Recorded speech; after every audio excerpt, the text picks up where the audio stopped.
Yo, Sobat Baku, Antam, hari ini kita akan membahas salah satu pertempuran Jepang dan Mongolia. Pada akhir abad ke-13, cucu Genghis Khan meluncurkan armada laut yang sangat besar untuk menguasai Jepang. Mungkin tergoda sama cewek-cewek Jepang dulu ya. Namun kapal-kapal Mongolia ini akhirnya harus modar diterpa badai dahsyat. Badai dan angin besar yang membantu Jepang ini dikenal sebagai topan ilahi yang oleh masyarakat Jepang disebut sebagai kamikaze.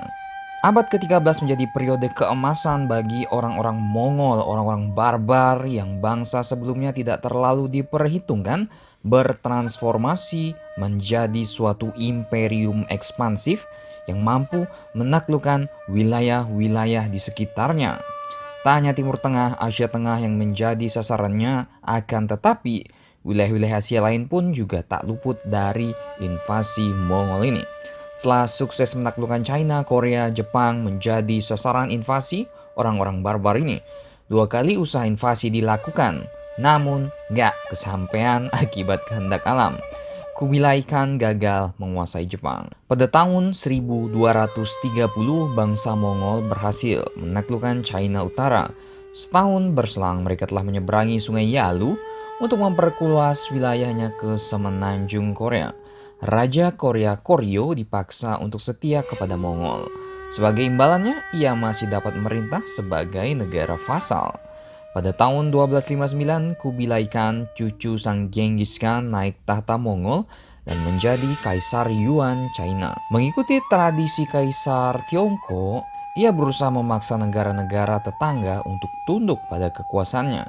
Kubilai Khan mengirim utusan ke Jepang disertai oleh perwira Korea sebagai pemandu. Mereka membawa pesan untuk menjalin hubungan perdagangan dan menghimbau Raja Jepang untuk menyerah atau seluruh negaranya akan diinvasi. Tahu sendiri kan moral orang Jepang? Nah, untuk melancarkan invasi ke Jepang, Kubilai Khan membutuhkan kapal serta pelaut. Bangsa Mongol terkenal sebagai petarung darat yang hidup di padang rumput sambil mengendarai kuda yang mirip seperti Dothraki lah. Mereka bukan pembuat kapal, bukan petarung lautan. Mereka juga tidak memiliki pengetahuan dan pengalaman berlayar. Oleh karena itu, Khan memerintahkan Raja Korea untuk membangun 900 armada kapal perang dan melatih pasukannya untuk mengoperasikan kapal. Tak hanya itu, untuk menyuplai pasokan makanan pasukan di laut, ia juga memerintahkan area luas di semenanjung ini ditanami dengan padi. Wah, orang Mongol makan nasi juga ya, pantesan kuat nih. Pada bulan November 1274, sebuah armada berjumlah 40.000 manusia yang terdiri dari 20.000 orang Mongol dan China, 8.000 tentara Korea dan sekitar 7.000 pelaut Korea dan China berangkat dari pelabuhan di Korea. Armada ini menggunakan 300 kapal besar dan sekitar 400 hingga 500 kapal kecil. Armada Mongol ini pertama-tama menyerbu beberapa pulau kecil di lepas pantai Kyushu dan memusnahkan garnison Jepang. Dan kemudian pada 19 November mendarat di Hakata dan Imazu di Kyushu. Berbekal busur besar, pasukan Kubilai Khan mampu mendominasi pertempuran melawan para samurai. Bahkan menurut beberapa catatan kontemporer, bangsa Mongol ini membawa senjata beracun dan bom-bom kertas dan besi yang dilemparkan melalui pelontar.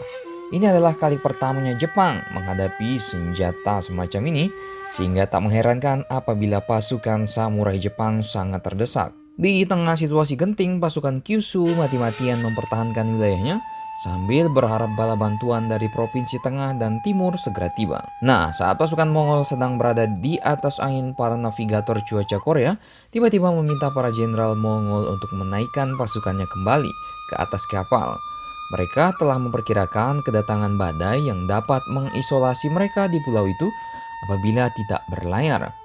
Dengar perintah itu, akhirnya para jenderal Mongol memerintahkan pasukannya agar naik ke kapal dan berlayar kembali.